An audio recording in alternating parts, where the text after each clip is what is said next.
When I tell you we talk about SAP, probably some of you will say, "Oh God, no, play anything but not that." But SAP actually can be a good thing for your business, and we have one of the world-leading experts here. Industry area actually called him one of the top 10 SAP consultants worldwide. Hello and welcome, Chris Carter. Good day. Thank you for having me, Miles. I'm excited. Thank you very much for taking the time for this interview. Let's face it. Most people come from their formal education. Let's say they go from high school to college, somewhere to the job world. So usually it is from you advance to calculus to advanced calculus, and when the job world begins, you end up with Microsoft Excel sheets. So that is probably the development you probably heard of. And as soon as someone gets in touch with SAP, the usual complaints are it's not very self-explanatory. It's very hard to implement. And as soon as we change anything, it's basically a nightmare from start to finish. And then we already prepare for the next nightmare. So when people say my business is on, because let's face it, many businesses go the way they wait way too long to migrate to SAP. And that can have harrowing consequences from wrong numbers, straightforward to regulatory and compliance issues, and in worst case, financial authorities will not let you get away with saying, sorry, we did Excel wrong. They will simply say, that's your problem, not ours. And Exactly. where's the money? So when someone asks you this very broad question, how can my business actually migrate to SAP? What's your answer on that one? Well, it's actually very easy. SAP has the ability to help any company of any size migrate their applications. And when I say applications, typically an SMB customer or a mid-tier market target that hasn't migrated to an ERP package yet has multiple packages. They have an HR package, they have a finance package, they typically have a different logistics package, they have maybe a warehouse management package. They have all these different applications out there. Well, SAP bundles that all together into one. So you save money, time. You don't have to worry about all these different packages upgrading, all of them being attacked by cybersecurity. And I literally talk to them, guys, you've got 18 different packages here. Is everything up to date? Are you secure? Have you been hit by any ransomware attacks? Have you been hit by any cyber attacks? Because that application that we just did a validation on, you are literally 2.5 years behind on your hot packs. And Wow. it's crazy. I was just talking with somebody before this meeting that somebody told me we did an evaluation, we ran our tools, and we were looking, said, oh, everything is great. Oh, we're fine. I'm looking at some of their Microsoft patches all alone, and I'm like, holy cow. When Yeah. was the last time you turned that server off and actually did the updates that you're supposed to? So, yes, that's how I literally lay it out. I can either scare the living bejesus out of them Hmm. or I can be honest with them. And I tend to be very honest and I tell them the ugly warts that they have. Their baby's ugly. Now let's take your baby and turn it into a beautiful prince or princess. Mm. So when we now talk about this migration, many people will say, okay, we got this 18 packages. And the first thing people will think, okay, look, 18 packages and maybe two or three or six or eight are for us. And it will be expensive because packages mean it's scalable and it scales from here to there. So when I want to migrate from what I have right now, because many people will say, hey, Excel is just there and we do Excel or whatever tiny tool they have from some proprietary vendor, which probably doesn't exist anymore in 5 years. So they have, but they will probably say, but this tool's running and it's working right now. Migration cost me money. So how can anyone claim and say, this migration is going to save me because you just save, I can save time, I can save money. Many people say as soon as I hear SAP, I usually do not think of And saving money. anything, neither time nor money. What's your take on that? So my take on that is you are correct. It is going to cost you upfront to do a migration. But I know what we do. What we do is we spread that cost over multiple years. So that whatever their license is going to be, if it's 3 or 5 year license package, we'll take that cost and spread it over those 3 and 5 years. So it becomes a different OpEx versus CapEx and so on. Plus the fact that it's going to a cloud. Now, the big one I get all the time is, well, we've already paid for this hardware and we're Yeah. just going to leave it running on this hardware. Hmm. Okay, well, you haven't updated that hardware in 4 years. You haven't done anything to make sure that that hardware. And oh, by the way, do you realize that running it in a broom closet is not the most optimal way to run an AS400 these days? Just saying. Who could have thought? Who could have Oh thought? my lord. This is, So I try to break things down. And yes, there is a cost associated with everything. But if you take the list of applications that you currently have, how far behind they are, what you got to do for updates, what they're needing you to do to be compliant, what maybe the government's asking you to do, or the IRS, or wherever you tend to be in the world, whatever your government entities say, you must be compliant with this. I've got FedRAMP customers that literally are not GovCloud compliant because they're Ouch. running on a completely unvalidated, unsupported.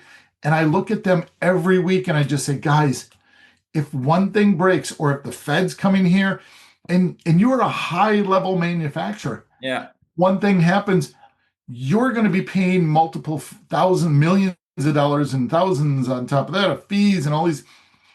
Be smarter about it. So I take that cost and I kind of spread it out. And as I spread it out, it gets thinner and thinner. Hmm. And then they can consume that cost. Yeah. Because let's be honest, they won't have the people certified and they won't have their people ready to Good. be able to do those migrations. They won't have the hardware knowledge. They won't have the cloud knowledge. They won't have the application knowledge. So I take all of that together and I bundle it. And as I spread it across that 3 and 5, it becomes more consumable for them. It becomes Hmm. Nutella rather than trying to choke down the big Whopper steak, which is 64 ounces. Yeah. Absolutely. Excellent point here. And do you think that these people are non-compliant because they are unaware of it, or do you think they know they are not compliant and they just don't care? I think that there are both in every company. I talked to the one organization that I'm working with right now to get them compliant. The C level did not understand that they were not compliant. The IT staff knew that they were not compliant and were kind of pushing it down line because they weren't getting budget and so they weren't necessarily telling the executives and the people at the top of the food chain. And so you had two levels. And once these C levels found out, all hell broke loose because they're Hmm. the ones that interact with the federal government. They're the They are ones also liable for it. I think there are certain exactly. They liability have laws. to. When you are a CEO of a business, something goes wrong, they will go to the top of the chain and say, look, this is your decision making here. Yeah. Just because you didn't talk to your people is not my problem. You signed those documents that Yeah. say you are compliant. Once you sign those so it's interesting because the CEO and the CIO didn't know what the director of applications was doing and how they were. Mm. And so that individual actually got fired for putting them in the wrong position. They brought somebody in and we're working now with all that. And it can be a total complete mess. And it's sad. It's sad, really, because this isn't that difficult of a process. If you take your current applications, there are templates, pre-built templates that we use every day. And it's just getting people to know and understand what they are, and then hiring a smart company like ours to do the activities for you and spread that cost over 3 to 5 years. Mm. Boom, you're done. Absolutely. Absolutely. One additional thing, of course, I have, because you can do all of that for them, but of course, then they will say, look, we all know these case studies where they say SAP came in and everything got brilliant from there. And usually some people will say, this is typically a business which is run either in New York City or somewhere in California. And then there was like, Chris, we are a owner-led business in North Dakota or Iowa. We don't have people who say, yay, a new tech thing. And we also don't have people who say, change is always a chance for me to develop. They say, look, I show up, I love this job, but I want to do it and I want to do it in silence. Don't Mhm. approach me with anything change. And suddenly you show up and say, you should migrate to SAP. I work for Microsoft and New Horizons Computer Learning Centers. As we tend to say there, it's hardly ever a tech problem, more an acceptance problem. How do It's you overcome that people are probably unwilling to change from a system which is maybe running for a decade or longer and then migrating to a new system, including learning the whole system? How do you overcome that? Oh, yes, because change management is a huge component. That's why I love New Horizons because they help educate individuals and they Absolutely. get them to move from this day-to-day activity to seeing the business plan. Because an SAP implementation migration is a business transformation. And the individuals that are there, let's be honest, right now we have the oldest, and I'm one of them, I'm 56, the oldest SAP talent pool of any technology that's out there. People don't typically come out of college and say, "Oh, I want to be an SAP consultant." Yay. True. Yeah, I exactly. sure didn't. I got talked into it because I was doing an internship at Coca-Cola back in the day. And I Hmm. just stayed my whole career here because I saw the value of what I was doing and why I had started building companies. So when you've got these individuals that are on site, they're literally the ones that are saying, no, I don't want to do this. You have to talk to them about the business and talk to them about their life. Because if Hmm. they're in their 50s, they really don't want to start all over again. So they're going to look for another Microsoft job or they're going to look for Yeah. an Excel job. Whatever. But if you've got kids that are, and I say kids, that are in their 20s and 30s, those are the ones you want to win over because you want to talk to them about the value that it's going to bring not only to their career, but also to the value that it's going to bring to the business. And the two of those married hand in hand, once you get those convinced and you start finding those golden apples, we call them our super users in SAP. Hmm. Key Once users, we super start users. finding Yeah. those, oh, those are the ones that I love to just bring in because then they'll start talking to the others in the company and they'll start talking and more. Hey, we're doing this. Hey, we're going to be doing the AI for us. Hey, this is going to save us on this. Hey, we're going to be. Those are the ones that are motivated. So you get Yeah. yourself a motivated C-level person and those motivated individuals that are your super users. Oh, then the change management happens. Then you bring in New Horizons and then you start doing the change management across the entire organization because you cannot skip change management in any SAP migration. And if somebody who's watching this video is out there going, we don't need, no, it is a business transformation from top, from bottom to top, Yeah. everything SAP wise.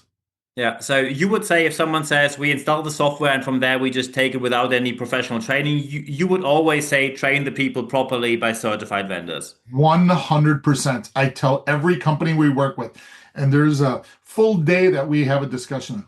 What is your change management strategy? Who's going to be doing the change management? Where are you going to start with your super users? Who are the individuals on your team that are going to be able to take on this responsibility? Who cannot take on this responsibility? And you as an employer need to find other avenues for them to be successful in your corporation. And there are times I've watched individuals literally break down and cry, knowing that there are individuals within their company that will not be able to handle what's going on. And they're going to have to be either move or get moved out. And every one of them's like that. Yeah. So one thing I have to ask because I'm personally Yeah, interested in that. please. I work for companies, of course, which use SAP, and Yeah. especially when it comes to super users or key users, or however you want to call them, you probably know how projects start and how they develop. It starts and one department say, "Oh, we have eight super motivated super users, key users," and by time it's like, "Yeah, we're very busy at the moment, so it's more like four." And Yeah. 2 weeks before, it's like, look, two people called in sick. And actually, the other two are also very busy. So we have like no, like Nobody. 0 to 1. Maybe someone can do something 2 hours a week or something. How do you handle this meltdown from, oh, we have all these key users very motivated to, yeah, but they're all stuck in daily business? So that's where it starts with the C level. You've got to have a very strong either CEO, CIO, CFO, somebody who is just got a set of cojones. He or she needs to mandate. You will present an individual that will do 20 hours a week, or they'll be there for 40 hours. It is not negotiable. That individual must be here for the betterment of our business, the betterment of the team, and the betterment of this project. And you really have to lay that down. I've had to go to lunches and dinners with C levels and literally tell them, look, you're way too nice. I get it. Hmm. You're the nice guy in the company. People come to you because you're nice. But now is where you need to set the line in the sand, and this is mandatory. No ifs, ands, or buts about it. This is what's going to happen. And you need to find that individual, and you need to make sure that that individual brings that down the entire food chain. Um, Anytime you don't have a strong C level, then I've had to come in and I've had to play the bad guy. And I Yeah. have no problem with that because that's what they pay me to do. I'm the Excellent. executive of this Absolutely. company to do that. And Mm. as long as he says Chris has full autonomy, and I make him or her make sure that that is known. If I walk into that room and I ask questions, I expect answers because my ass is on the line for your project and your ass is on the line for the project that we're supporting you with. So I really make sure that it's known. I am a nice guy, but I will lay the hammer down when it needs to be hammered down for them to make sure that they can save face if it needs to.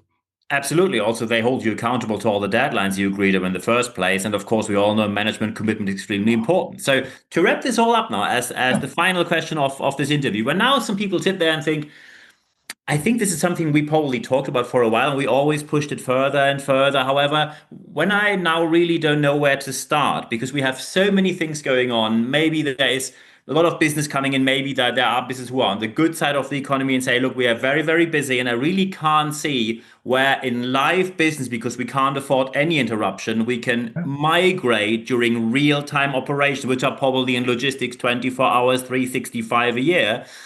Where to start when it comes to migrating to SAP? What is your experience there and your top tips? Well, the first top tip I would say is please reach out to me on LinkedIn and introduce yourself, say you heard me on the podcast, and let's have a conversation because I can walk you through that scenario. It is not a big bang. What we're going to do is we're going to first do an evaluation of your current applications, and that's what you need to do too. Then you need to do an evaluation of your data. You do need to make sure that you're either going to go greenfield, bluefield, or brownfield.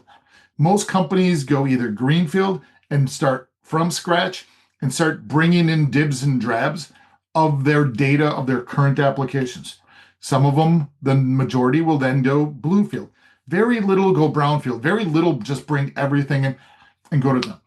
You are not going to do a big bang where all of a sudden on one full week, everything's going to be done. You don't want that because you haven't trained, you haven't done your data, you haven't done your application, you haven't even set up your systems. When we do these types of things, we're setting up systems. We're setting up systems in a tiered process. You're just going to start with a sandbox and you're going to test data. You're going to test how the SAP. You're going to have individuals that are going to do some testing in there, and we're going to do testing. And that process, we call it stair stepping. You're going to take steps. Just like when you raise a child, you're going to take baby steps to young child steps all the way up the process. And those pieces of the puzzle are laid out in a longer timeline. So you'll have the opportunity to be able to learn and to get your system set up. And remember, this is not taking away from your current landscape, wherever that may be. This is building behind it. So when we tear down that wall, Mr. Gorbachev, we're going to bring that new system is going to be there, and it's going to be this golden, pristine system that everybody's going to know how to use, and you're going to have the ability. You're still going to have your old system for a little bit of a period of time while we go through hypercare, but then that data gets put into storage, blob storage if it's 7 years old, and now you're going to have this nice, clean, pristine. But again, it takes time. So people need to give up time. You need to have budgets for those. And then again, we spread that cost and that time across the length of your licenses and support an organization from the beginning to the end to make sure that they're stable. And that's what you want. You don't want this and then just want this. And that's what we try to make sure that everybody's on the same page with us on. Excellent. Perfect final answer. Of course, one bonus question I have, because some people now say, look, Chris, when we migrate, I heard about this thing where many people talk about, like, do anything with AI. Anything like AI is something, and suddenly the magic happens, and we just can focus on our business rather than just the systems. What is the state of the affair, state of art at the moment when it comes to SAP? Is it something where small, mid-sized business can even think about? Or is it something which only corporations can afford?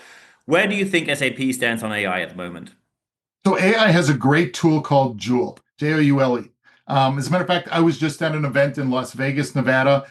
Between my gambling sessions, I went to different technology sessions.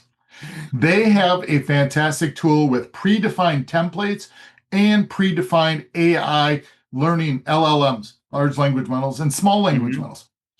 It's actually, I wrote several books about SAP migrations. I wrote them about the AI. There's actually I've got 17 books, and 4 of them are just wrapped around SAP AI. So I talk to these organizations. Look, it's going to make your people better. It's going to make you a better company. It is not going to replace your people. It's going to make them better employees. It's not going to do everything for you. It is going to do some things for you. You can ask the bots and you can ask the templates and have those predefined and set up, but it's not going to make you know everything, do everything without a human intervention. And that's the thing people need to realize with AI. It does not do everything for you. It will help make you do things better that you and faster that you used to do. And the SAP Joule, I run it here. We use it for our customer support operations. We use it for our finance and HR. We actually eat the dog food from it. And every time I go and see Andrew Steiny and others as part of the team, it's amazing what they're working on. But again, it's not going to take you 100% out of the picture. It's going to make you bigger, better, stronger, and faster, just like the $6 million man did. We can rebuild it and we'll make it better. Perfect. This is the very, very final question, I promise now. Please. You already mentioned LinkedIn. When now people hear this and say, I think we need to get in touch with Chris, how can they reach out to you? You mentioned LinkedIn. Anything else you'd like to mention? Yeah, I've got our corporate website, which is approyo.com. You can reach me there. You can reach me on any of the social medias. They've got me all over the place. I do respond to individuals who reach out to me directly. So you can do that. You can do our info@approyo.com. I get a copy of those when they come in, and I read them. And if people want to have a conversation with me, I'll respond to it automatically and let marketing team know that I'm taking responsibility for those. So I'm always available. And then once we have a connection, I'm always willing to talk on a phone, do a Zoom call, Teams calls. As a matter of fact, somebody actually in 15 minutes, I have a meeting with an individual who I met through a podcast who's reached out several times and has asked maybe a dozen questions. And we're just going to sit here and have a conversation. And I'm going to let them ask the questions away. I think they're bringing a couple of individuals from their company. It's just so they can get knowledge. I've already sent them several of my books and just said, here, this is a baseline. This is the basement of your new home. Let's make sure it's strong first before you build that house. And we are going to go from there. We're going to have some good conversation. I'm going to get a coffee and an espresso and go from there. Perfect. I think these are the final words. We see SAP isn't as scary as many people think. And also, let's face it, it's a necessity today because when we're not compliant on the data, it's basically a catastrophe in the making. Let's prevent this from happening, and SAP is an excellent solution for that. So at the end of this podcast and videocast, there's only one thing left for me to say. Chris Carter, thank you very much for your time. Thank you. We'll see you soon.